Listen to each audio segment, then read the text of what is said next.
Texting. We are back here in lovely Falmouth, segment 2.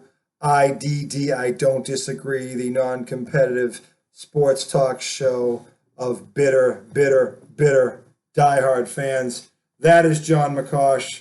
I am RJ, the slightly above average Miliaccio. We are back with segment 2. You guessed, John has switched hats. He's put on his green teamer hat, and with good reason. For those of you not in the know, for those of you who have been sleeping on the moon for the past couple of weeks or days or whatever it is since this whole bullshit Kevin Durant to Boston garbage swill, whatever you want to call it, started. Look, John's going to have the floor on this in just a moment. Let me just set the stage. For those of you who don't understand or haven't been watching the NBA, the Celtics were 2 games from a championship. They were probably there a year early, if we're being honest.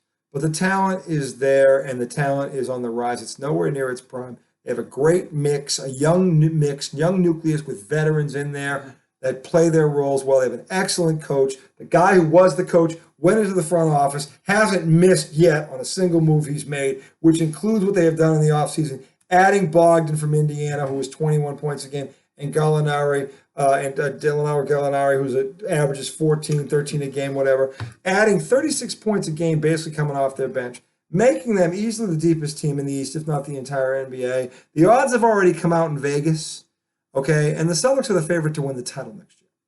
Now, if all of that is true, which we know most of it is, okay, Vegas is Vegas, and they're going to do their thing because that's what they do. But when you look at what the Boston Celtics have added from this championship team, and they didn't lose not one key component, okay, it stands to reason. And your 2 best players are 24 and 25 respectively, which means they're 3 years away from their prime in the case of Jaylen Brown, or as I call him, Jaylen way downtown Brown. Okay, why on earth, why on God's green earth would you even think of messing with this? Now look, yeah, exactly. I understand Kevin Durant's talent. I probably understand his talent better than most people because I know what he is, okay? And I know what he's capable of doing without any help whatsoever. You can literally give Kevin Durant the ball. He's one of those players. You can give him the ball and just get the hell out of the way. And 9 times out of 100, he's going to create a high percentage shot because he's an enigma. He's a 6'10" guy with a 7-foot-something-inch wingspan who can just about shoot over anyone on this planet and get a good shot, a quality shot. I understand that. Here's the problem. He's 34. He's coming off 2 surgeries. Did he have a solid season last year? Actually, he had a very good season last year. But when he got in the playoffs, the Celtics, of all teams, exposed him for what he is, which is a finesse player who, if you get physical with him, and you can throw a buffet of bodies at him that are between 6'6" and 6'9", you can rattle his cage and minimize the damage that he can do. And he only averaged 21 points a game against the Celtics in that 4-game sweep. And Crimea River Irving, who's another story for another day, that ass clown, okay, they swept him. And those are 2 of the top 5 one-on-one, one-on-one players in the game. Okay, so my question for John is, as a diehard Celtics fan, who's looking at it a bit from afar, but he has seen this team play. He was actually at Game 6, right? You were at Game 6 of the finals, were you not? I was. Okay, then when the Celtics gift-wrapped that game to the Golden State Warriors, which, by the way, for those of you scoring at home, 40 turnovers in 2 games. Golden State didn't win that series. Boston lost it, okay? But again, they might have been there a year early. The stage might have been too big. They all, Tony Mesmer, they crapped in their pants. Whatever you want to call it, okay? They gave that series away because those 40 turnovers led to 49 points. You can't give any good team 49 points, let alone the Golden State Warriors. But that's basically what they did, and a lot of those turnovers were self-inflicted. Golden State didn't force them. Boston was impatient. Bottom line is they added pieces to address those issues. Okay, this team is ready to rock. This team is ready to win now. You don't need to mess with it anymore. Okay, so my question to John is, as a Celtic fan, as someone hearing that name, Kevin Durant, and hearing Jaylen Brown, who you know is 25, and you know Kevin Durant's 34. You already know this. What are your thoughts? What was your first reaction when you heard this? Okay, and what are you hoping realistically that in terms of who comes out of this on top or unscathed or whatever you want to call it? What's the best case? Here are my thoughts. Celtics green, all that is good in the world. Right? We only have one planet. I'm all for it, but it is not recycling day. Please, no Kevin Durant. Trash day. Let's just take him out. I mean, I don't want to root for him. I only want to root against him. And there are some great players in like all the major sports where I've actually thought to myself, wouldn't even want them on my team just because I don't like them and I wouldn't want to root for them, even if it made sense. I don't know, in some alternate universe, I still wouldn't want him. Alternate universe is key. Right. Yeah. I just feel like, you know what? He's not a Celtic, not to me. And by the way, I wouldn't have fun as a fan. And let me just like finish up with this one point too. Mm-hmm. There's so many metrics you can go through. Like I used to, go to Wonderland sometimes, and it's incredible how people would look through the dog books and be like, well, this dog crapped on Tuesday at 3, and he's a little lighter now. And then we'd have all of these different metrics to come up with, who's going to win the race, and of course they wound up, ripping up the tickets on the ground. You can go through. Wonderland, for those you don't know, is a dog track. Okay. Yeah, it's a dog track. Wonderland's Keep going. Go ahead. I know where you're going with this. But you can get all of these metrics, and they're fun, to go through. It's exciting. You can sink your teeth into it. It's logical. It makes sense. But sometimes it has to come down to the feel. And that's kind of what RJ was saying. Like, here I am. I'm in Boston. I'm the thermometer in the water, and I'm telling you, like, what's the temperature? Went to that game. It was exciting. Of course, when it's your home team, it better be exciting when you're going in. But you just had the feel that the Celtics were going to do something, because there were times in that series where you almost felt bad for the Golden State Warriors and thought they can't beat the Celtics. They're young. They have this magic. They've got the combination. And you just expected so much more. And it was 14-2, and I'm like, oh my God, the Celtics are incredible. They had Godzilla jumping up and down on the Jumbotron in time, and Green Godzilla. You were so pumped. And then after the 14-2, they never even once gave you the feeling that they were even in the building. You're like, were they a game, were they a pro team or not? It was incredible how they just went. They went from one extreme to the other. Yeah, basically. Exactly. Yeah, which speaks to their youth. Yeah, it does. Young teams does. do stuff like that. So. It absolutely does. But let me tell you, like in terms of the feel, I just feel like, so basically, do not mess with the mix. Even if you did nothing, they're going to get better just from their age. Yeah, their best years are ahead of them. And I'll tell you the other thing too about these Celtics that I really love, and I know it doesn't really count exactly, but I just love the attitude that these guys have. There is not, you don't always have to be humble, I suppose, but sometimes it just feels right. And they just have this like attitude of that they're grateful. There's gratitude there that they are who they are, where they are. They appreciate one Boston. Another. Yeah, they love the fans. They love Boston. the team. They love it. They get along. They like each other. Yeah, exactly. And they get along. And then we're there with their kids and doing the interviews and signing autographs. Just when they're signing autographs, they're not trying to just look over their heads and rush through it. They're like taking in the smiles and the happiness of the people that they're making happy by putting a name on a piece of paper. So they just have it like you want to like them, and I'm glad for them. Mm-hmm. And it's kind of how I always felt about Tom Brady. He's got everything. Good looks. He's the greatest sports player of all time. All of these rings. The only thing I want for Tom Brady is more good fortune for Tom Brady, because I just love him, and that's how I feel about this Celtics team. They just have that feel. So RJ is, he loves to do the numbers and so forth, and I love going through that with him. And it's a fun thing to do, but when it comes down to it, when you're there, how do you just the the gut test? You were in the building. The gut reaction. Yeah. You were in the building. Yeah. And I wasn't. And the what I keep hearing, what I've been hearing, not just from you, people like you, is that they feel like this team feels like it's ready to go.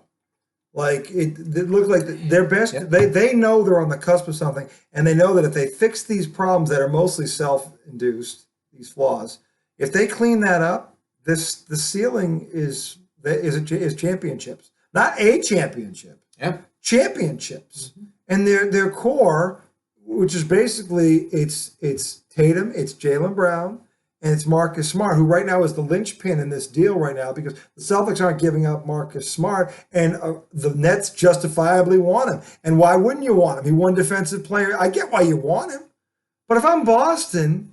And I'm saying, wait a second. We just went and got these players in to add to our core. We just got deeper. We just got more. We got better on defense, better on offense. We're deeper, so we can give our aging veterans a rest. They don't have to play as many minutes as they did maybe this year, and they did it for minimal money.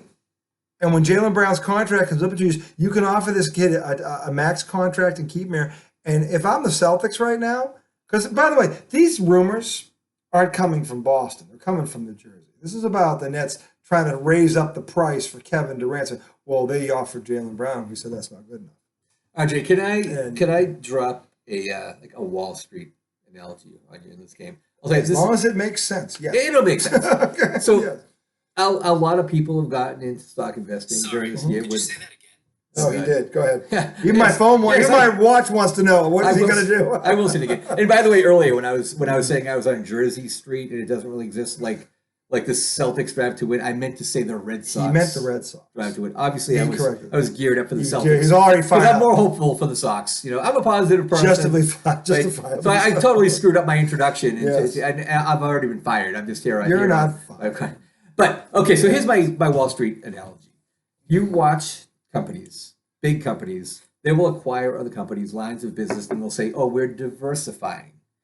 So it's almost like sometimes they need something to do in the corporate, the heads of the corporation. But then what do? A couple of years later, earnings flagging a little bit, they say like, oh, we're diversifying and we're going to focus on our core. And then 3 years later, they're like, oh, we need to diversify, and they buy back. Sometimes I feel like that happens with sports teams and their players. Now, I know there are reasons to make trades in terms of, cap space for the future, or how you want to line up players for the next, 3 to 5 years in the mix. But sometimes it does feel like they want to say like, oh, well, we just want to we want to clear cap space. We want to free up cap space. You're like, you do? Because a year ago you wanted to fill cap space, and in 2 years you're gonna say like, we have a lot of cap space free. Let's just fill it.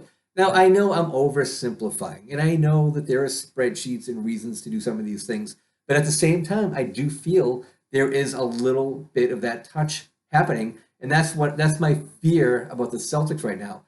Just sometimes you're getting paid to do things. Maybe you're already done. Stop doing some things. Yeah. Do less. Maybe it's about. Was that a good Wall Street analogy? No, I get I totally understand where you're coming from with that. Maybe you're at that point where it's ready to go. Yep. Just let it play out. Make sure all these guys get healthy. Time Lord, the center. Make sure he's 100%. Jason Tatum, if you think about it, went from the Olympics. He played a long season. He was worn out. He probably run out of gas. He went from the Olympics. He didn't have a lot of time off. Get these guys off their feet for about 6 or 8 weeks. Get them rested, get them healthy, come into training camp ready to go. Make sure the guys you brought in, to your point, you've already done the work. Yep. The guys you brought in to make this team better, to get this team over the top, make sure they're healthy, make sure they're ready, get all your ducks in a row. All this stuff goes behind the scenes. It's not sexy. In fact, it's downright boring. But this is the administrative stuff you have to do that builds a champion. Exactly. And when you've done all this stuff, look, they made the headlines. They went and got these two guys. Look, there is another team in this league that had 36 points to their bench. No, right? They're not team in this league. You can talk about Chris Middleton coming back to Milwaukee, and you can talk about Tyler Hero going back, or the Chris Middleton going back to Milwaukee, Tyler Hero coming back to Miami, and then they added 36 points coming off their bench, they being the Celtics. And then for good measure, they went out and got a 6'10" jumping jack who plays defense, who rebounds and runs the floor, and they got him at a minimum contract also, a 2-year deal. They did everything they had to do. They added pieces to what was missing from the team that was 2 games short of a champion. And earlier, so why? You were talking to your about, point, why? You were talking about the center earlier. Yeah, I'll say one thing in the game 6. At one point, they had the camera on Robert Parrish, and he was, of course, he was there. Yeah, he was at the game. He was at the game, and he was just like his look in his face is like, me, I'm on camera, And Chief, it was like the all-time great. Chief. Larry Bird era. Yeah. And you just had that feeling like, so when I just saw that, I'm like, okay, so the last team I just really, really loved, of course, as a Boston fan, you're going to love the Larry Bird. Oh, the 80s. Right? The Celtics of the 80s were just, Just the 80s in general. They were a dynasty. They were, Well, they were. All around. Yeah. But that's how I kind of felt like, so from that team to now, that's how I'm feeling about this team. Yeah. There's I guess, with the last championship was kind of awesome. Yeah. But like this mix of people. But that was a short window. It was a short window. You knew they had a 2 to 3 year window, and they got the one. They almost got. They should have got 2. But I mean, but back in the this 80s, is different. the players like transcended even what they did. You love the team, but you also love the players like almost in a bigger way than the team, if that makes sense. Yeah. And that's kind of how I feel about these guys. Like I'm really proud to like be behind like Marcus Smart and walking into the Garden when you see like the players just like on the banners just like looking down at you. They had some awesome portraits of the players. You just like I'm not just here for like team Celtics. It's like these are the guys that are the Celtics. Yeah, they're household names. Yeah, they've become that. Just a great feel. And they've become that because they've worked hard, they've grown together, and they've got to this point where it's like, okay, they are right there. Okay, all we had to do, all the front office had to do, which is what they already did, was get the 2 or 3 things that you think will put them over the top, which they did, and they did it relatively quietly. The Bogdan signing was very large. Everybody around the league knew Bogdan, 21 points a game. Everybody knew what he was. But then Gallinari shows up, and you get this kid coming off the bench whose name I can't pronounce. But, I mean, he's going to back up the timeout. They are deep. They're 10 deep right now. And, you kind of get the feeling, too, that the Celtics are going to win, and they've already got the most championships. And you always feel like some players want to come and just be, like, part of, like, the magic of just bumping that number up one more, too. And that brain drain, when you have the best country in the world, people want to come to you. When you have that effect going, what I would tell you, that's what we have going on right now. If you want must-see TV and you're a sports fan, outside of the NFL, because the NFL is the NFL, but you've got a Celtic and Laker organization that have 17 world titles apiece, and they are just like this, trying to get ahead of each other. You've got this race going on within the game that's very exciting right now. And the Lakers have LeBron James. And the Lakers have Anthony. They have pieces. They can get Kyrie Irving. I mean, here's the funny thing.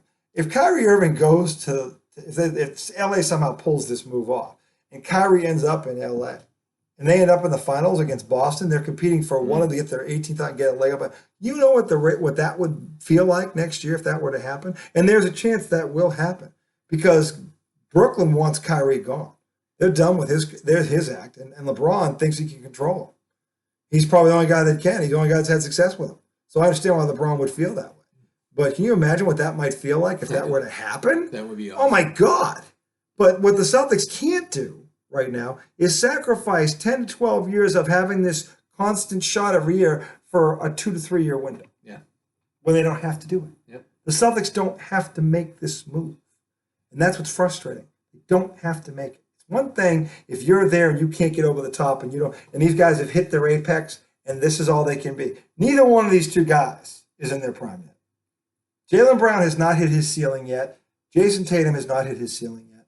Yep. You have to ride this out. Only an idiot would break this up or even try to break this up. Right. And look, Brian Scalabrine, who I have a look at. I like Brian Scalabrine as a person, as a man. He was part of the 08 championship team, which, by the way, he got riding a stationary bike. Whatever, he was there. And I respect his basketball knowledge. I don't want to hear about, well, it's Kevin freaking Durant. It's a 34-year-old Kevin freaking Durant who already had a bolt to go to one team that beat him to get a title, and now he's going to do it again. And that's the guy you want on your team at 34, whose best years are behind him. Look, Kevin Durant is not going to pull. Kevin Durant is not going to pull a Tom Brady and suddenly get better from 34 to 37. No way. He is not going to do that. Tom Brady does not grow on trees. And if that's what Scal is thinking, Scal's off his rocker. I don't get. Listen, Kevin Durant probably has 2 good years, legit good years left. Jaylen Brown, we don't even know what his ceiling is. I know. We know he's been an all-star. That's all we know. He is 25. If Brian Scalabrine tries to tell me with a straight face that he believes Jaylen Brown has peaked, I'm going to laugh in his face. Because there's no way a guy at 25 peaks when he's got that kind of talent. We don't know what Jaylen Brown's going to be in 3 years. Here's what we know. Every year, John, Jaylen Brown has come back better. Yeah. Every single year. And there is no reason to think that's not going to continue. Yep, absolutely. And he's got 2 years left on his current deal, and he deserves a max contract, and every team has 2 of them. Max this kid out. Don't wait for it. Get him locked up, and then go for this thing. But don't risk this for a 1 to 2 year window where Kevin Durant has proven that if the circumstances aren't perfect, he can't win. He had to join a 73-win team to get a title, John. I hate to say this because I know so many people are gonna agree to disagree, or not even agree. They're just going to disagree. Are you going to say I don't disagree? Yeah, I know. Are you about to say that, John? Because Tom Izzo somewhere's going to blow a gasket if you do. It's okay because I'm Tom Izzo 2.0 for 2.0. so, Right, yes. but like that's how I felt about Peyton Manning. Now he is right. Like I always had this feeling like, okay, so no one prepared harder for a game except maybe Tom Brady, or maybe just call him equivalent. Who knows? Who was more preparatory, right? But he was. Now he would prepare, and he would prepare for everything, and he won. He won 2 Super Bowls, but the second one they pick it. But even this is the regular season. But if things didn't go his way, it wasn't the perfect environment because he hadn't practiced for it. He wasn't ready for it. Things were like out of his control, and that to me was always the difference between Peyton Manning and Tom Brady. And that Tom Brady just had that cool reserve. He would just adjust, and he wouldn't count against him, and it would count against Peyton Manning, and I feel like it would count against Durant, especially when he gets older. Is he going to get less crotchety when he gets older, or is he going to get more? I need everything to be perfect. Get him a Posturepedic. Well, no, but to your point, everything had to be perfect for Peyton to win in the playoffs. Right. Tom Brady could lose his starting receiver. He could find a way to win. Yeah. No, that's true. And Kevin Durant right now, that's his track record. He has to be in the ideal setting. Right. To win. And that's what history has shown for him. He's a specialist, but not in a good way. No, he's exactly. And look, we're not questioning, let's be clear on something. No one is questioning Kevin Durant's talent. No one is questioning Kevin Durant's skill set. What I am questioning is his competitive fire. And I don't want to hear about, well, he's more eager now. Well, that's crap. He was like that way 3 years ago. Isn't that why he left Golden State? Because he had to prove he could do it without Steph. Well, he's had 3 years to do that. He's got 1 playoff series win. Right. I'd say that ship has sailed. Yeah. Okay, he can't do it. Okay, he needs the ideal situation.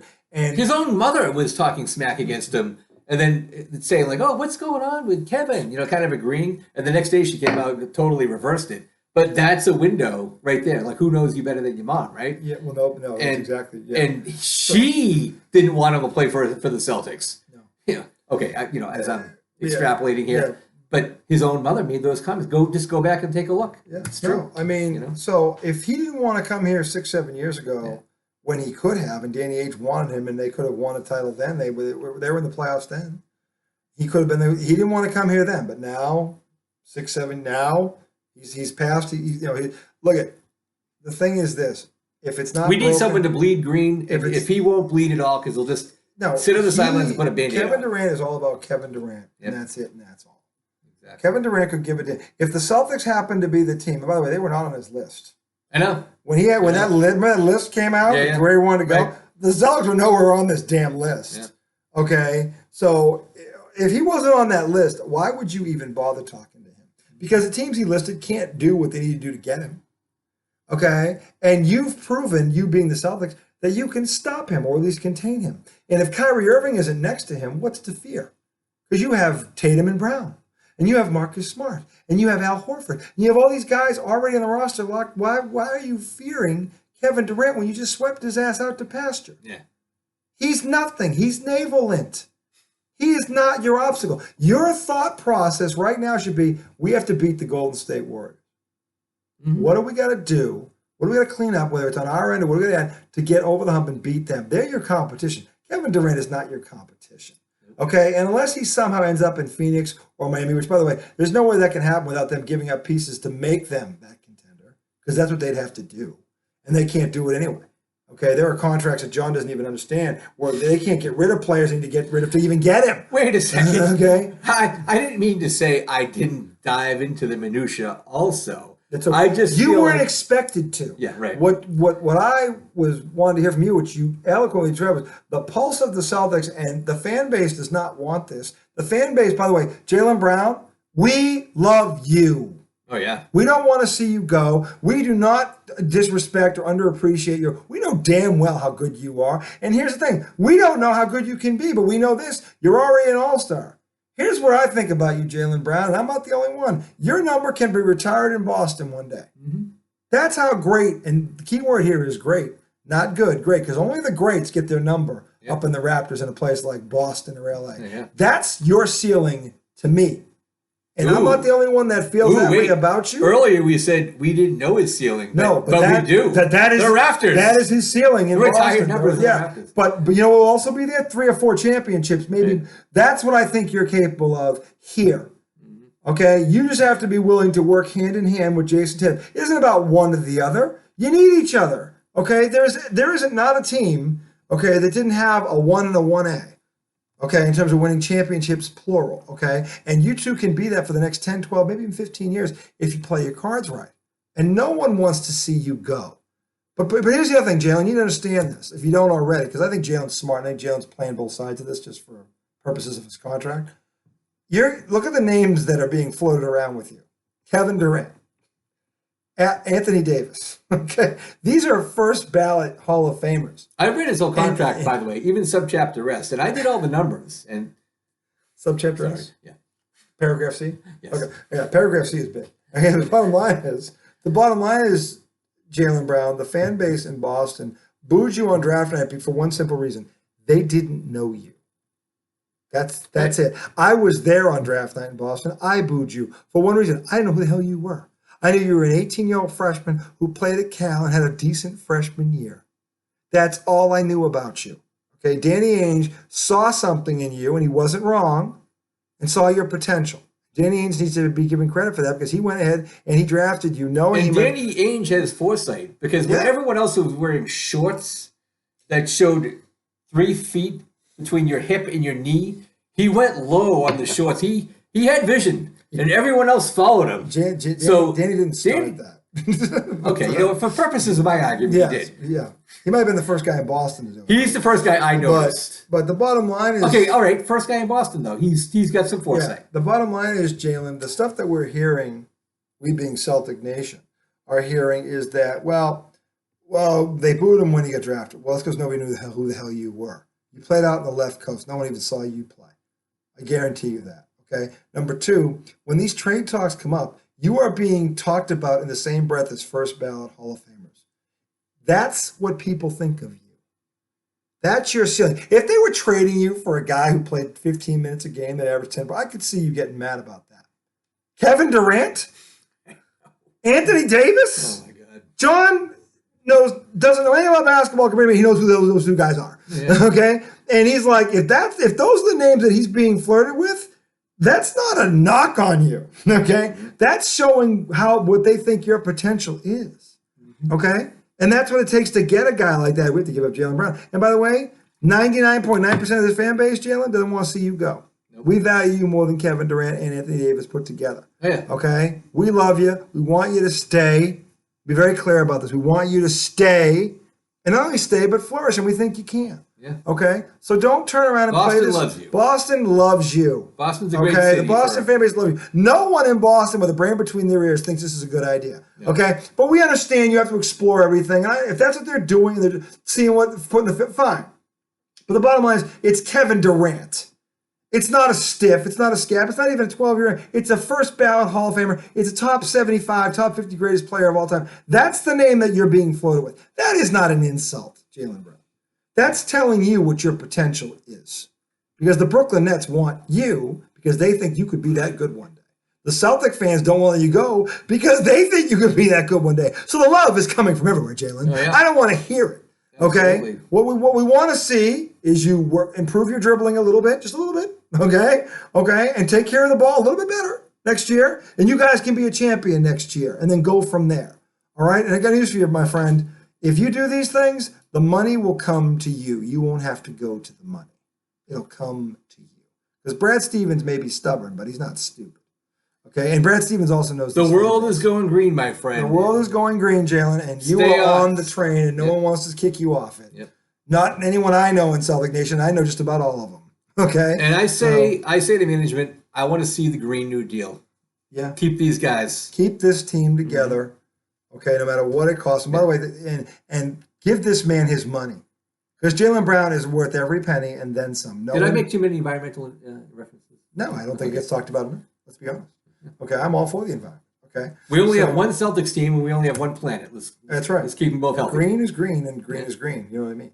Okay, we're going to close this segment out right now. Jaylen Brown, we love you. We want you to stay. We're going to come back, take one more break. We're going to come back. It is Patriots Patriots Thursday. Training camp started yesterday. I know. We're going to spend a little time talking about Mac Attack, looking to break down this receiving core. Hey, Bill, you want to name us an offensive and defensive coordinator, please, for the Lapers out there? By the way, Bill, we know why you're not doing it, and we're going to talk about it. Okay? You guys get one more frosty beverage. John and I will be back very, very, very soon. Go green. Go green. Go Jaylen Brown. We love you.